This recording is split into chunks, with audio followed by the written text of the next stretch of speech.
Hey guys, welcome back to the 27th episode of the Two Brits, One Yank podcast. It's funny because we're filming this and 25 hasn't even come out yet, but hey, this could be out by Halloween at this point. Hey, but we're grafting here. We are grafting. We spent the whole day recording episodes. yeah, I mean, we're all changing clothes. It's like, Just put my it's like black a jumper back fashion on. show, a podcast studio. Yeah. It's, Auntie Debs is, I was hoping that top was going to be dodgy so I could come for it, but I actually really like it. come on, bro, I don't have dodgy tops. No, you do, bro. You do. Like what? Give me No, one like, bad top. I'd say just your normal fashion is like very bad. Oh yeah, I don't care as much for that. Football top? No Nah, chance. no one's beating you, bro. No chance. No one is beating you. Straight facts. I might look terrible going to the supermarket, but hey, if you ever need a football top, come to me, bro. In fact, talking about supermarkets, I remember... You remember when you first come to Mason and you first signed? Oh, I know what you're gonna say. Yeah. When I walked out with the basket. Yeah, me and Sol dropped into Sainsbury's and we went in for a few bits after. And my boy was walking out with the basket. I thought, nah, surely what's he gonna do here? Like, he's gonna put the basket down, take the items out? Or what's he doing? My boy walked out of the supermarket with the basket in his hand. Yeah. And we were like, what the hell are you doing? And then I put the stuff in the Bro, car. it's what they do in America, man. No, it's just I put the stuff in the car and then brought the basket back to the store. That's It's so easy. miles off it. And the How's fact that that you try miles to off? defend that you're not miles off it is scary. It's just normal, bro. Nah, bro, it's not What's normal. weird about that? Bro, how can you take the basket out of... What? How do you Is there a take- rule? You can take the trolley out, but the basket's same just thing. a little bit... It's like taking a trolley. Yeah, I get that, but like... Well, if you get it, why are you bringing it up on the pod, but, bro? It's a year ago. No, in fact, no, I just don't let get it go, bro. I don't get it. Why wouldn't you just put it in the bag? In fact, no, people put the... No, sorry. Because why would I pay for the You nearly bag? got away with one thing here. Trolleys, people pack their stuff into a bag and then put it in the trolley and take the trolley out so they don't have to carry all the bags.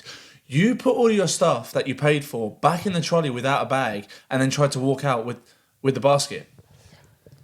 Worked for me, bro. Maybe I had a backpack or something in there. You didn't. You tried to go and put it in the car. I said, You took a said to video Sol, as well. I said, brother, we're not friends with this fella anymore. And a year down the line, we're doing a podcast together. It's crazy. That Crazy was how- that was probably over a year ago now. It was your which is- first time when you stayed here. Yeah, it was stayed before here we and I- played that first away match of the season. I said you can come stay at my auntie's because obviously the travel and stuff going from Oh London yeah, to... it's crazy. Yeah. And now we're back in your auntie's house doing a crazy, podcast a year later. Crazy. You That's never know nuts. how life's Yeah. going to turn out. Like I said, I thought this brother was a weirdo and now we're like best friends, so... I still think this guy's a weirdo, but I look Nah, I past don't. it. I do look past it every day just because, like, you're a good guy, but you're a bit of a weirdo, bro. But in what sense though, bro? Like, what do you mean? It's just... Exactly, I put you on the spot, you can't say anything. Nah, it's just like you're kind of whole being. But don't worry, I look past it, What? bro. Elaborate. No, I really couldn't have Exactly. an elaboration there, but I Spoofer. just... No, don't call me a spoofer. No, you are, bro. You know, like, come on, like... Yeah, we know even- bigger spoofers. Yeah, facts. Straight facts. I know a lot of... I've met some spoofers in my time now from playing in football. Anyway, today's a little bit of a madness episode, so... For the record, this is the third podcast in a row. I have no clue what we're talking about. taking me. Put those notes away. Right, it's me notes, man.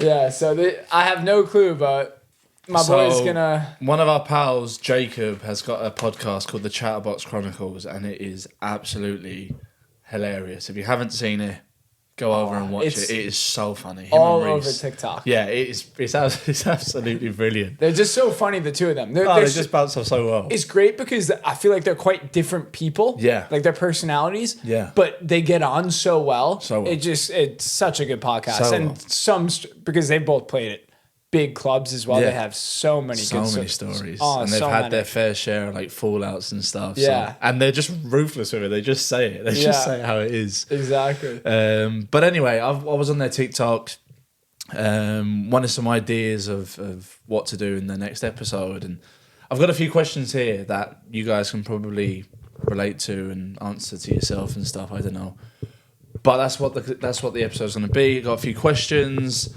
Be interesting to see what your take on them are, like what your answers are. But I just thought it'd be pretty cool to speak about it. Do you want to go Say straight no into more. it? Well, I mean, I don't know what I'm getting into, but yeah, sure. Say no more. Okay. So the first one, would you want your child to be a footballer after your experience in the game? You know what? I saw them talk about this, actually. Yeah. Yes, I do think so. Okay. I mean, listen, whatever I got at this rate, God only knows when I'm gonna have kids. By the way, because it doesn't look. No girls, so that's why. That's why. No. This is. Bro, you get no girls. It's crazy. My boy went to America. Said, "Oh my God, there's so many good-looking women here." Bro came back with nothing.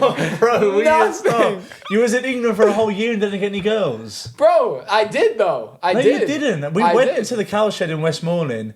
And my boy saw this girl that he was chatting to on Hinge, and he was too scared to go and say hello to her. Yeah, because Soul back here. Soul's no, it's true. It's true. But listen, I've never met this girl. I'm with 7 guys. She's just sat there. I'm not gonna go over and have like that's what you guys would have done. You would have bigged it up the whole time. Okay. So what did you do when we got to the Brenchley?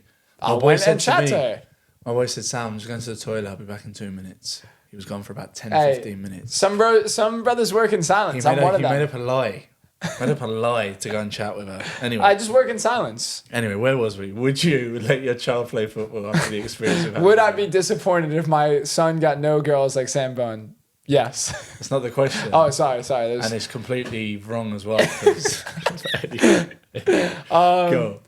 No, you know what? Listen, I've seen a lot of stuff in the game, good and bad. And I mean, you've been in professional football where you see some crazy things for longer. But the game's been very good to me. You know, I've met so many amazing people in the game. I've gotten 2 college degrees paid for through football. I'm living out my dream of playing professionally in another country. Now, there's been a fair few trials and tribulations on the way that have, I think, shaped me as a person. At the times when I had those challenges, I'm like, oh, I don't need to go through this. Like, I'm already mentally strong, or I know enough about myself. But I look back at them, even my ankle injury, and I haven't had. Well, hopefully by the time this comes out, I will have signed for a club. But yeah, I think everything happens for a reason, and yeah, I do think that the game has taught me some really tough lessons, but I wouldn't really change much of it. So yeah, I think I would definitely put them in a sport, whether if it's football or not. But yeah, I think the team aspect of football is so good as well. So yeah, what about you? I would say yeah. Yeah. I would say yeah. I mean, I won't stop him if he wants to. Whatever he wants to do, I won't stop him. But I wouldn't be freaked out like if he said to me, I want to be a professional footballer. I wouldn't be like, oh, certain things you have to watch out for. Football, man, sport in general can give you some of the biggest highs that you'll ever have in your life. Like, you just take us back to last season, like memories that will last a lifetime, and you don't get that working a 9 till 5 in the nicest way possible. Got nothing against it, but yeah, I just think that obviously you'd probably have to be there for him in terms of I think a lot of parents, especially when I was growing up, a lot of parents would tell their kids what they wanted to hear, and perhaps that could change their personalities. For example, your son's not playing, you're telling him, well, you should be playing. Well, that's the wrong advice, because, well, no, you should actually say to him, well, why aren't you playing? Well, what's it? Is the player in front of you, is he better at this? All right, well, if that's the case, go and work on that. Go and work on your passing, whatever it is. And I just think the background of it, like the behind the scenes stuff, like it's quite ruthless, it's cutthroat. And I just prepare him for that. I say, look, it's just life, bro. Like, life doesn't go like that. It doesn't go like that. No. There's ups and downs, and like I said, we've said it in previous podcasts, that's what shapes you up as a person. It's the low times that shape you up. So I actually embrace the low times. Yeah. So I just think, I think I'd be there for him or her, and I'd just say, look, there is going to be bad moments. It's not all going to go smooth sailing. That's where you learn the most, and go and enjoy it and give it everything and have no regrets, because you don't want to look back at the end of your career saying, I wish I did this, I wish I did that, I wish I trained harder, or I ate cleaner. Nah. If you're going to do it properly and put everything into it. Do you know what I mean?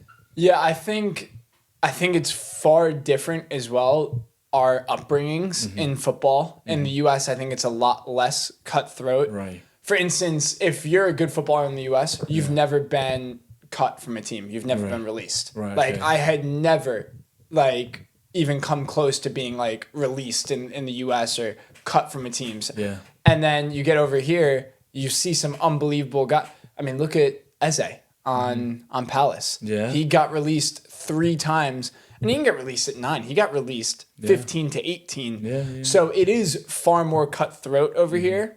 And listen, it's not like I was always the best player on my teams in the States and I wasn't always playing all the time. But it was definitely less cutthroat. So I think maybe that is part of the reason that I'm like, oh, I would let my sons play football. I think, for instance, Jacob, when he was talking about it, like, I don't know what's happened with him at Palace and everything, but you do, like, for someone who is close to breaking into a Premier League side and then playing like non-league now, you do see a lot more than I've seen. So I think it's all like your individual experience as to why you'd want your kid to play football or not. I think football's full of opinions as well. Yeah, I mean, you're gonna have people that don't rate you and they don't think you fit the system, and then you go off and look at Jadon Sancho. I mean, do you know what I mean? He's cooking now for Chelsea. I mean, that's just an example of a top player. Training with 23s and then literally 4 months later pulls off one of the best winger performances I've ever seen against PSG. And I think he did 12 or 11 completed dribbles. And then he's not, it's not, his wasn't really you're not good enough. It was a punishment thing. That is the one thing I don't love about football is, and I played tennis quite competitively growing up. I kind of had to make a decision between tennis and football at 12. And it got to the point where I was playing tennis once or twice a week and I'm competing against guys 5 or 6 days a week. And it was like, you have to pick one and give it a go. And I was always leaning towards football. But there were times, like, for instance, when I was at Duke and I just didn't get on with those coaches and I had 4 years of that. I'm like, I wish I played tennis because at least if I'm losing games or if I'm not doing well, it's my fault. It is completely my fault. I know there is coaching in tennis and all that, but it's down to you on the court. If I can't get on the pitch, like, that might not be my fault. And so I do think that is one thing that stinks about football. But then I think football will help me so much even after football, whether I go work at 9 to 5, just working with other people. It's taught me so many life skills. So I'm nothing but grateful to the game, and I hope my story in the game is not even close to done because I love it so much. There you go, man. But I want to touch as well. I think it's important that you teach them. How am I going to word this? Like, as long as you prepare them for what's to come, they're then you got to leave them. They go through then their own experiences of setbacks, and they grow from that, and then they're doing really well, and then they're learning from that period then because they're playing so well and they're playing every game. I just think as long as you prepare them for the dark side of it, I wouldn't have no problems with my future son or daughter playing. But you can't prepare them for the dark sides of it. Exactly. You could tell them. Exactly. But it's like, everyone thinks, like, you have to have a backup plan in case you get injured. If you've never had an injury before, you're like, that's not me. And then it happens. You have to go through it on your own. You have to go through it in order to come out stronger and be more experienced with stuff. 100%. Yeah. I like it. Right. Can you, and I know your answer to this already because I know you inside out, can you be priced out of an experience? Yeah, 100%. Like a personal experience, like creating history, like you. Like, I'm not saying if I was to give you 10,000 for the England versus Spain match in the Euro final, would you take it? I mean, like, oh my God, I'm getting emotional. Oh my God. It was a tough day for the English, bro. Yeah, it was. I was in flipping Dicey's in the Spanish bar in Dublin watching it. I don't know why you did that to yourself. It's crazy. But I mean, like, a historic moment for you, like maybe scoring in the FA Cup 4th round replay, and you know that you've got City the next game, or scoring the goal to win your team the league. Like, could you be priced out of that? Like, yeah, if there's a certain... Oh, brother, come on, like, of course you couldn't. An experience like that. Okay, bro, if you gave me £1 million right now and I have to take away my goal against Chippenham, my first professional goal, slap me that £1 million right now, bro. 100%. I can be priced out of it. It depends on the experience and the price, bro. Yeah, I suppose. All right, I suppose. You've done a U-turn on me there because I thought you'd sort of get the gist of what my question is. I get it. Scoring against Chippenham, your first professional goal, it's brilliant. But there was like £1 million. 1,000, 1,500 people there. Yeah. But I'm saying if you go and play for Plymouth Argyle, and they're in League Two. You've drawn United. You've drawn Manchester United away. You score the goal to win 2-1. Or Lamar against Ipswich. Let's say I'm Lamar and I score the goal against Ipswich. I can guarantee you now Lamar would say no. If I for said £1 million. Yes. You know what? We're going to ask Lamar this, and I'll see if You know what? would. Now that I'm on pod, I'm starting to think, does this sound a little bit ridiculous? But To me, it kind of does. All right, let's put a price cap on it. Okay. $1 million's like, obviously it's life-changing money, but like... What are we saying? 10 grand? 5 grand? More. 50? 100 grand. 100. So would Lamar take back his goal against Ipswich for 100 grand? I don't think he does. No, Lamar, he probably says, brother, give me that money. Hey, he used to wear a jacket that said fully paid. I guarantee 100 grand. I don't know. It just depends on the experience, bro. It depends how there are experiences in my life that I wouldn't trade for anything. Yeah, and that's well, that's what I mean. Exactly. Yeah, there are a few things, family stuff. Yeah. But yeah, I mean, bro, show me the money for most of them. Like, brother, you're rich anyway, so like... I'm not, bro, I'll tell you, I'll show you that Revolut right now. I'm staying in a Travelodge right now. I'm not rich. Hey, Travelodges are nice. They've done the job. I just think in terms of experiences like that FAI Cup when we won it with St. Pat's, like I had my family, my friends there. 100 grand, you don't lose that match with no family there. I don't think I do. I respect that. Don't think I do. You see, I haven't won the FAI Cup in front of 38,000 people with family there. So that's not my experience.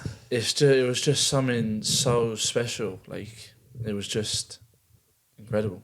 The FA Cup, that feeling of running onto the pitch at Ipswich, knowing that we've done it, like celebrating with the fans, like going, "Oh my God, what have we just done?" I just don't think I'd trade any of that for money. I just don't think I would. I don't think I would. I don't think I'd... it sounds ridiculous. Call me stupid. I don't think I'd trade it for serious amounts of money. I don't think I would. That is just... I love that, bro. That's it. What's money comes and goes, bro. It's the memories that you hold on to for the rest of your life. Unless you had the football too much.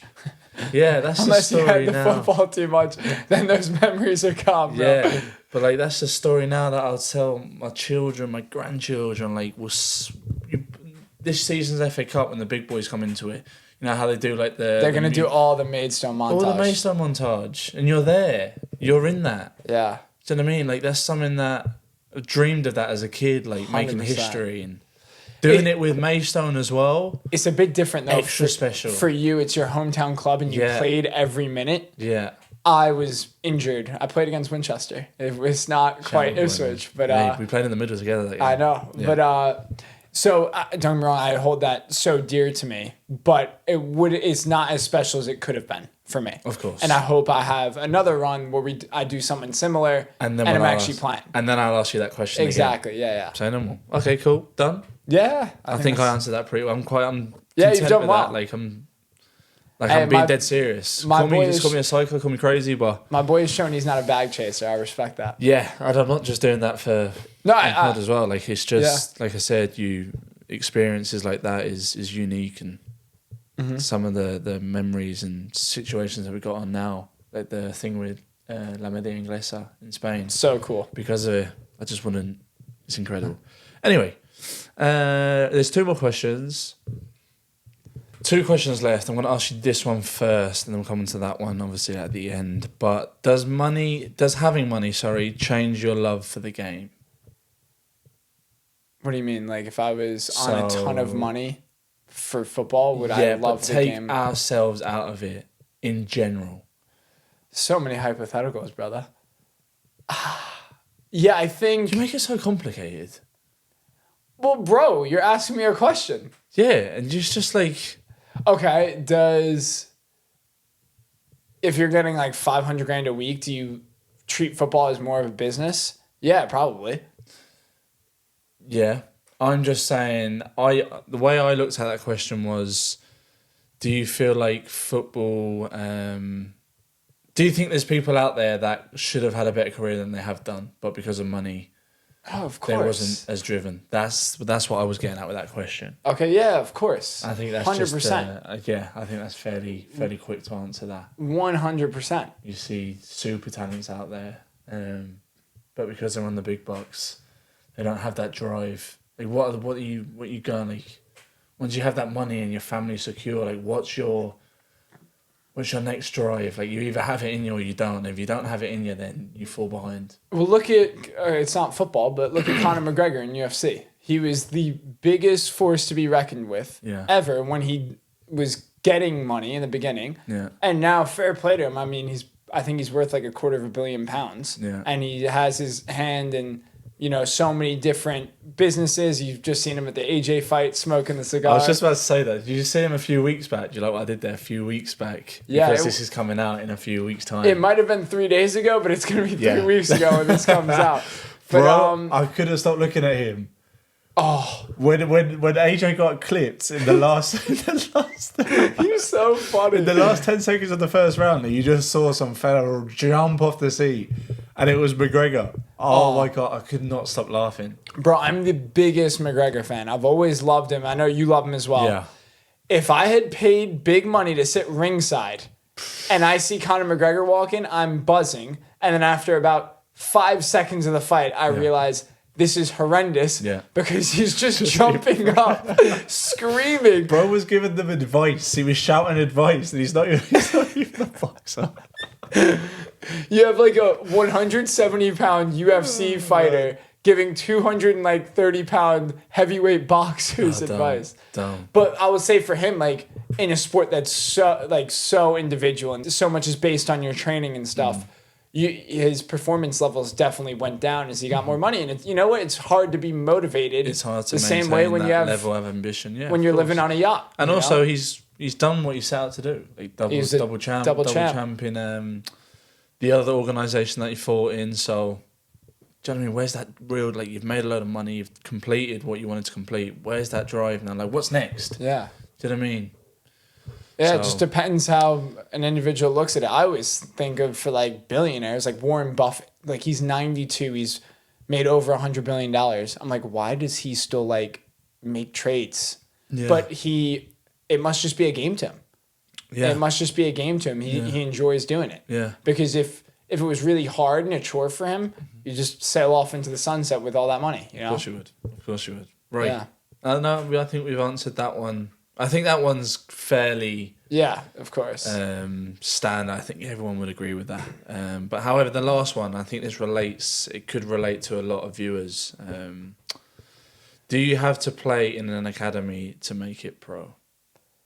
No, not at all. Thank you. Not at all. And if you said yes, I was about to slap the head off you on pod. Well, I mean, again, I played for an academy growing up where there was no professional team. Yeah. But you just have to look at countless success stories of players that have played for England. Mm-hmm. This is a country where there's 92 like EFL to Premier League teams. Yeah. Think of all the scouting networks they have, and players go through the cracks. Look at Jared Bowen at Hereford, and then to Hull, and then West Ham, and he's gone to the Euros. Like there are just so many players that have made it without being an academy. I'll give you a very, very, very good example.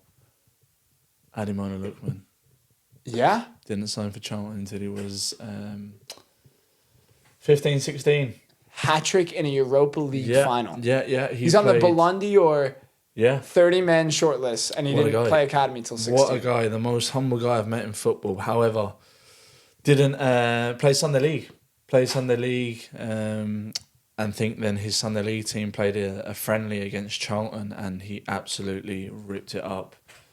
And Charlton then were like, right, we've got to sign this guy, and then started killing it in the first year as a scholar. Like had a massive impact on our team, and then his following year as a scholar. Then I think that's when he made his debut for Charlton, and then it's just been. I mean, he's played for Fulham, Atalanta, and who else? Everton, PSG now. PSG were interested in him. Rebel Leipzig. You know what I mean? And that's from didn't have a career. Sorry, didn't have a. his background, is not in an academy. He was just someone that, and you could tell he used to play on the streets or at goals because his feet were an absolute joke. Could you tell, like, when he first came in, like, oh, this boy's different. Like, he's going to make it. Yeah. Oh, you could? I mean, 100%. Okay. Yeah, you could tell he was like levels above. So isn't that crazy that at 16, you can tell he's levels above and he's just getting in? Yeah. So that means he was good enough for probably years and no one looked at him. Yeah, it's weird how he went that long without having an academy, especially within the London area. I mean, the scouts go to all the games in London. So yeah, like I said, he came in late. He came in. I remember meeting Addy when he was like a first year scholar at the start. And I didn't know who this kid was, and then he just started absolutely ripping it up. And the best thing about him is he's just so down to earth, and he's so kind and stuff like that. I remember, I think I told you the story. I think we were beating someone back in the day. We were playing someone, and we were, I think it was like 5-0 or something. I think Addy had scored 4, and I was the penalty taker. And Addy comes up to me, he says, Sam, he said, let me take the penalty. I said, no. I was, like I said, it goes back, we said it in previous, but I was so arrogant. Thought I was better than everyone else. But get away from me. You're not taking this penalty. You've scored 4 already. Let me try and score. No, Sam, please. We're going back and forth. I said, no. Just took the ball off Addy. I said, right, put it on the spot. But did you know what happened? You missed. I missed the penalty. But you know what? I swear he is partially to blame for that. I missed the penalty, It puts man. too much pressure on the taker. Yeah, you man. have to have... Stay there. You have to have it set, you know? Yeah, I missed the penalty and just wanted the ground to swallow me up. But we were close, it was 5-0, yeah. Yeah, we were very close, and then like I said, for him to go on and do what he's done is incredible. And yeah, like I said, he's at a point now where he's on the Ballon d'Or shortlist, and PSG and teams like that are interested. But I remember, he grilled me once. Addy did. Addy Mona Lookman, let me put this in there. But there's a reel or something. Grilled me. So we used to go to college, bro, on a Wednesday.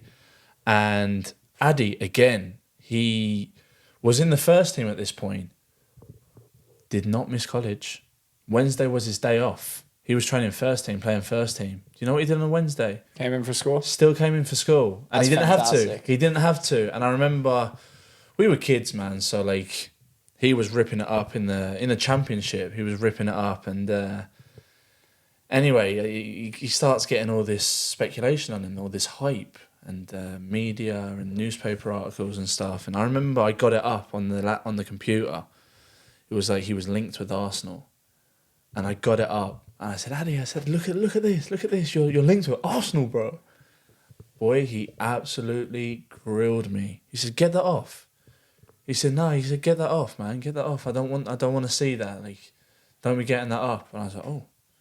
I don't say no more. Hey, that is someone who does not look his own name up after matches, right? Honestly, bro, he was so down to earth. He cussed me out of it and said, take that off. Don't be saying that.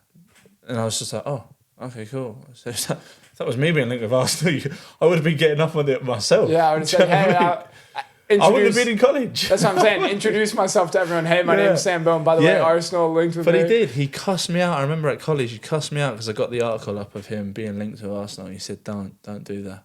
Wow. I said, wow. I said, sorry, bro. I think I went bright red. I said, in front of everyone. I think I went quite red then. I was just like, oh, sorry. But yeah, man, lovely guy. And like I said, might not be long and you might see him repping out for PSG or something. Yeah, bro, I think that's a pretty good place for us to leave. I actually have to head off on the bus now. Cinder probably keeps looking at his watch. I know.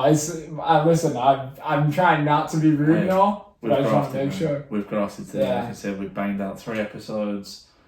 I'm on the way back to Ireland. My boy's back to Can't Reveal. Yep. But yeah, man, like I said, at the end of every episode, we say the same old. If you've liked it, like, share, subscribe, follow us on the socials, and yeah, man, we'll catch you in the next one. Peace. Yeah, thank you guys. Peace.